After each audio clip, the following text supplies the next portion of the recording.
Taoneirism, a spiritual blueprint for the dawning age. Reality is not as solid as it seems. If you've ever caught a glimpse of synchronicity, felt the universe give you a nudge, or had a dream that felt more real than waking life, then you already know something is off about this world. It moves like a dream, shifting, symbolic, full of hidden patterns. The ancient Taoists knew this. The mystics and visionaries of every era have sensed it. Philip K. Dick, in his revelatory VALIS experiences, believed we were living in a kind of cosmic test, an elaborate illusion, or worse, a prison. But what if there was a way to navigate this dream? A way to wake up within it, not through force, but through flow. This is where Taoneirism emerges, a spiritual philosophy for the dawning age, blending Taoism, dreamwork, and esoteric wisdom into a framework for living in harmony with the ineffable. It is not a rigid religion, nor a doctrine-demanding belief. It is a way of seeing, a way of moving, a way of listening to the cosmos, to synchronicity, and to the self.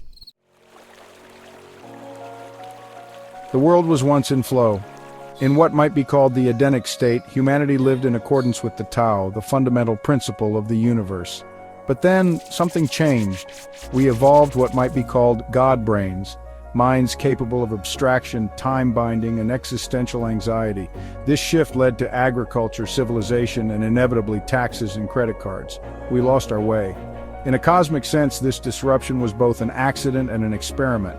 Some spiritual traditions suggest that higher intelligences, the Council of Saturn, the Lucifer complex, or some form of celestial managers, stepped in to introduce polarity, creating the choice between service to self and service to others. But were they guiding us or trapping us? Some argue they were merely mid-tier cosmic bureaucrats stuck in their own point 666 feedback loop, playing an elaborate game that wasn't even theirs to control. The Tao, in contrast, is the level 7 or level 8 principle that transcends these machinations. It existed before the gods and will persist after them. The key to liberation is not in resistance, but in realignment, to return to the watercourse way, to move like water, to abide rather than force. If reality is a dream, then synchronicities are the universe's way of letting us know we're on the right track. Carl Jung understood this. He believed that causality was not the only force governing reality. There was also a causal principle linking the inner world of thoughts and the outer world of events. This principle, synchronicity, is the foundation of divination practices like the I Ching, tarot, and runes. It is the means by which the Tao whispers to those who are listening. Taoneirism embraces this idea fully. To the Taoneirist, the universe winks at you when you pay attention. The right song plays at the right moment. A book falls off a shelf that answers your question. A phrase in a stranger's conversation perfectly echoes something deep in your thoughts. These are not coincidences.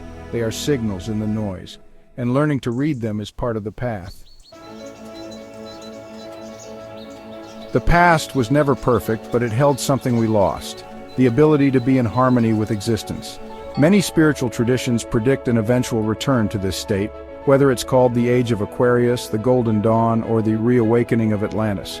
But this return is not about going backward. It's about learning how to integrate our God brains without losing our souls.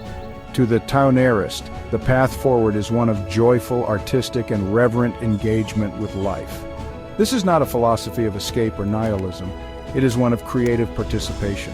We are here to laugh, to make music, to love, to explore. The universe is a dream, yes, but we can choose to make it a lucid one. This is why Taoneirism calls for a revival of art, music, and poetry as sacred acts. The best way to counter the sterility of the black iron prison is not with anger, but with vitality, by embodying enthusiasm, by making the kind of world you'd actually want to wake up in. This isn't about rigid rules or commandments. Instead, Taoneirism offers a set of guiding principles for navigating the dream. 1. Live with love, humility, and moderation. The Tao moves through balance, not excess. 2. See life as a dream. Row your boat merrily down the stream, take nothing too seriously. 3. Engage with synchronicity. The universe speaks in winks, pay attention. 4. Make art, make music, live with joy. Creation is how we align with the divine. 5. Question authority, but don't get lost in rebellion. Not all who govern are oppressors, and not all rebels are wise. 6. Seek and you will find. The divine reveals itself to those who truly search. 7. Flow like water. Force is the path of resistance. Alignment is the path of grace. This world is not broken, it is unfinished. It is a great work in progress, and we are co-authors of the next chapter. The trick is to remember that you are dreaming, that you have always been dreaming, and that the best way to wake up is not with panic, but with wonder. Taoneirism is not an escape plan, it is a way of playing the game differently. It is a lens, a method, a rhythm that allows for a different kind of engagement with reality. One that does not rely on fear or control, but on curiosity, creativity, and flow. And if the gods are watching, let them see us dance.